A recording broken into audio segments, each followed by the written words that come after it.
গণভোট আইন আমরা খুব দ্রুত করতে যাচ্ছি, এই উইকে করে ফেলবো। ধরেন আজকে কি বার, বৃহস্পতিবার, তো ধরেন আগামী ৩-৪ কার্য দিবসের মধ্যে হয়ে যাবে। ত্রয়োদশ জাতীয় সংসদ নির্বাচনের দিন গণভোট আয়োজনের বিষয়ে প্রধান উপদেষ্টার ঘোষণা এলেও এই সংক্রান্ত অধ্যাদেশের অপেক্ষায় রয়েছে নির্বাচন কমিশন ইসি।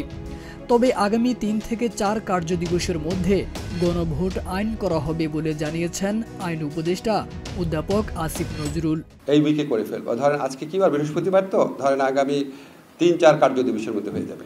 গণভোট আইন খুব দ্রুতই করতে যাচ্ছি জানিয়ে আইন উপদেষ্টা বলেন, এই সপ্তাহে করে ফেলব, আগামী ৩ বা ৪ কার্য দিবসের মধ্যে হয়ে যাবে।